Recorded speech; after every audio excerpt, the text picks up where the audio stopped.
ఆర్థిక వ్యవస్థగా ఈ దేశంలో రాణించాలని టార్గెట్ పెట్టుకొని ఈరోజు పనిచేస్తున్నాము.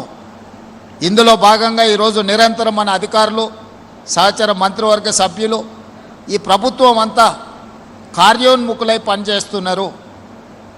2034 లోపల $1 ట్రిలియన్ ఎకానమీకి తెలంగాణ రాష్ట్రాన్ని ముందుకు తీసుకెళ్లాలని ఈరోజు ప్రయత్నం చేస్తున్నాం. అందులో భాగంగా అమెజాన్ ఇన్వెస్ట్మెంట్స్, ఈ అమెజాన్ డేటా సెంటర్ రాబోయే రోజుల్లో ఈ భారత్ ఫ్యూచర్ సిటీలో ఒక స్టెప్పింగ్ స్టోన్గా పనిచేయబోతుంది. తద్వారా ఎక్కడైతే అమెజాన్ ఉంటుందో దాని చుట్టూతా మిగతా chain developments, investments, chain suppliers అందరు కూడా ఇక్కడికి వస్తారు. ఇతర అభివృద్ధి కార్యక్రమాలను కూడా మనం తీసుకుంటాం. ఏదైతే మనం ఔటర్ రింగ్ రోడ్ ఆనాడు వచ్చినప్పుడు, అంతర్జాతీయ ఎయిర్పోర్టు ప్రతిపాదన వచ్చినప్పుడు చాలామంది అభ్యంతరాలు పెట్టిండ్రు, చాలామంది అవహేళన చేసిండ్రు. ఇది అసాధ్యమని కూడా ఆ రోజు మాట్లాడిండ్రు. కానీ ఈనాడు మన కళ్ళ ముందు ఔటర్ రింగ్ రోడ్, ఐటీ కంపెనీలు, ఫార్మా కంపెనీలు, అంతర్జాతీయ ఎయిర్పోర్ట్ ఈరోజు ప్రపంచానికి ఆదర్శంగా నిలబడ్డది. ఔటర్ రింగ్ రోడ్డు లోపల 2073 స్క్వేర్ కిలోమీటర్స్ ఏరియాలో 1,34,00,000 జనాభా ఈరోజు నివసిస్తున్నారు.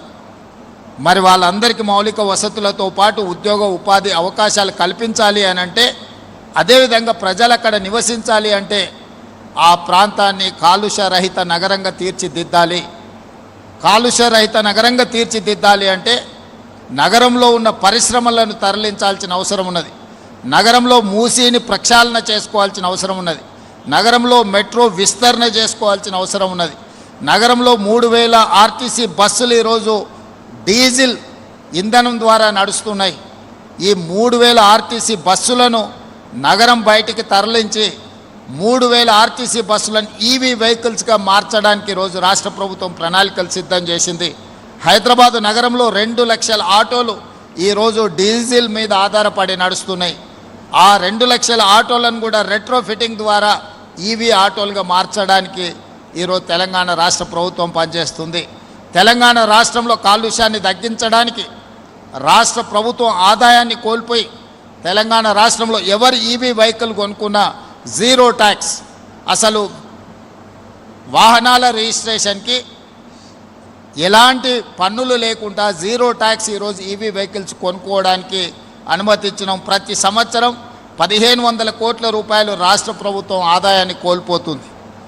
రాష్ట్ర ప్రభుత్వం ఆదాయం కోల్పోయినా హైదరాబాదు నగరాన్ని అంతర్జాతీయ స్థాయిలో నివసించే నగరంగా తీర్చిదిద్దడానికి ప్రభుత్వం ముందుకు వచ్చింది.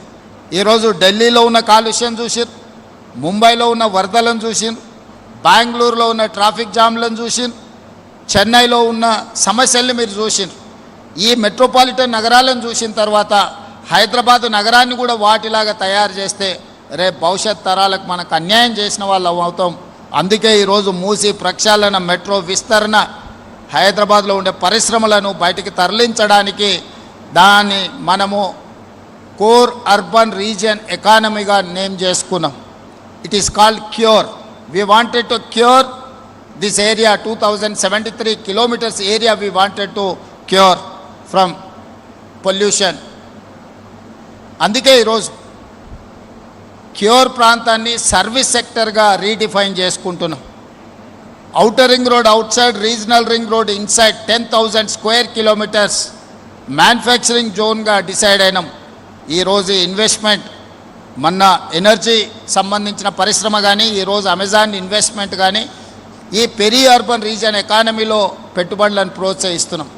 తద్వారా పరిశ్రమలు, తద్వారా ఇన్వెస్ట్మెంట్ రావడంతో లక్షలాది మంది నిరుద్యోగ యువకులకు ఉద్యోగ ఉపాధి అవకాశాలు దొరుకుతాయి.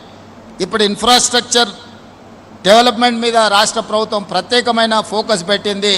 ఈ ప్యూర్ ప్రాంతంలో this is called peri urban region economy. It is called pure meant for manufacturing. ప్రభుత్వము